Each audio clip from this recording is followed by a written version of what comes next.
Hi, today I'm going to do a review of AGM Mp40. Before I start my video, please, if you're going to ask me questions, make sure I didn't answer the questions already in the video. I tend to get a lot of questions that, like, where'd you get the gun? And I've already said it in the video like 3 times, so please just don't ask me stupid questions. If you have questions about the gun that I legitimately didn't answer, then please feel free to ask me. I'll try and answer them the best I can. So yeah, and also if you guys want to subscribe, that's cool. I just found out got something like partnership with YouTube now or something, like where they send you a message and say, "Ooh, sign up for YouTube. We're gonna put advertisement on your videos and pay you." So I don't have a problem with that. So feel free to subscribe. That'd be cool. So I'm going to get right down to this gun. I get this at airsplat.com. If you've seen any of my other videos, I don't usually recommend Airsplat. I'm not a fan of them. I don't like their website setup. I don't think their customer service is good. I've heard too many bad things about them. I don't like them. But this is the cheapest around I had for the Mp40. And it's a Chinese replica gun. You can't screw up a Chinese replica gun. I hope not, at least. So I figured I'd get it from Airsplat. That, and they also had spare magazines on there for $5 a piece. Since it's only a 50-round magazine, you're going to want a lot of them. So I ended up getting 4 of those in the gun. So here's what your box will look like.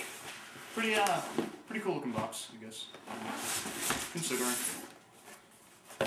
Open it up. There'll usually be a manual. I've taken that out, looked at it, and lost it. So here's what your gun will look like in the box.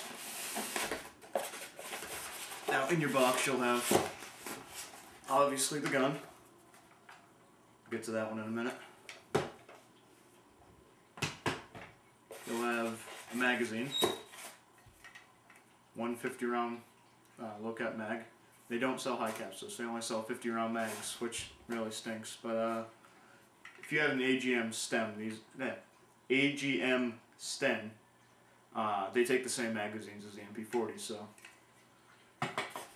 you also get a cleaning rod. These are actually pretty helpful. You get one 8.4 battery, volt battery. I want to say it's 500 milliamp. Either 5 or 400, I'm not sure. Speed loader. This comes in handy. A bag of junk BBs. Don't use these in your gun, they'll ruin them. A barrel plug.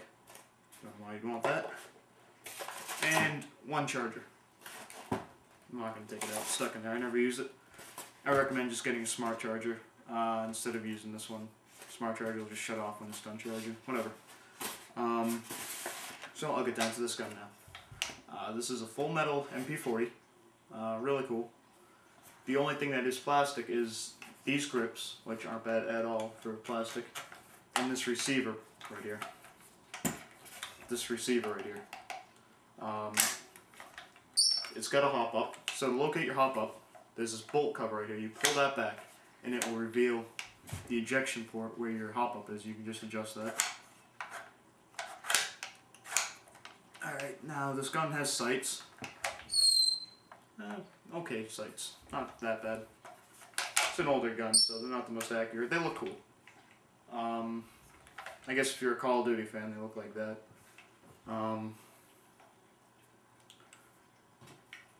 Now, with this gun, what I really like about it is the armrest. Stock. Foldable stock. Click a button right here, and the stock fold out. There you go. So, you got that right there, which is pretty cool. This gun fires about...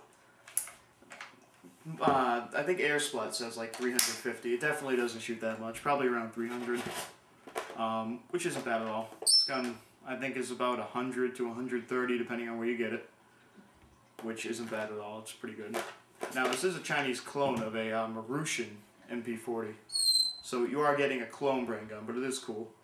The paint chips kind of easily. It's a flat black, which isn't exact to the original, but it's close enough that it looks cool. This gun only fires on fully automatic. It's got a battery kill switch here, that you just flip, it'll shut off the battery. But no actual safety or semi-auto. So you're on full auto the entire time you have the gun. Let me show you how to put the battery in. So now to put the battery in, you're gonna want to pull this out and turn it.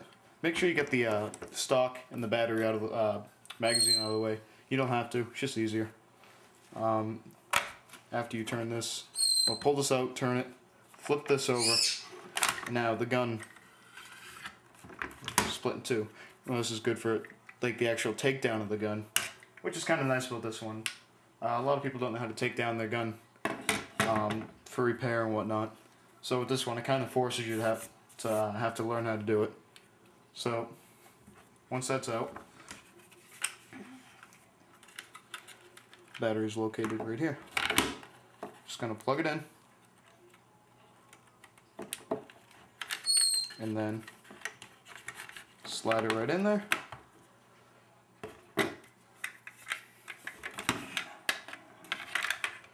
This goes right back on top.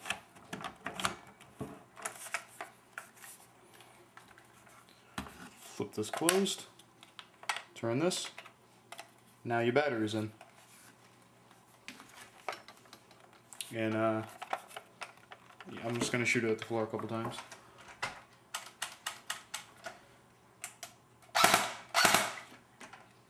So yeah, you can hear this is pretty cool. Pretty loud. Just to give you a little bit of history on the Mp40, just before I finish up this video, I got one other thing to talk about. Most people when you see them shooting the Mp40, I mean, a lot of kids you see running around holding it down by the bottom of the magazine, and they're all like, oh, you know, shooting them like that. And with the Mp40, you can't do that. The Mp40 was originally designed to be held right here on this forward grip, so you'd shoot like that. The problem with that was, this tended to heat up. It was just a foregrip, it wasn't a heat shield or anything. It tended to heat up, and that was the flaw with the gun, so soldiers were getting their hands burnt. So they were actually taught to hold it either from the bottom of the magazine or the mag well. And the reason why that is if you held it from the magazine itself, it tended to move around and wobble and would cause mag feeding problems, so your gun wouldn't shoot correctly. That is the same for the Airsoft one. I've heard that it won't shoot correctly. I'm not definite on that one, but it's still just probably better to hold it up here anyway. I just wouldn't risk it.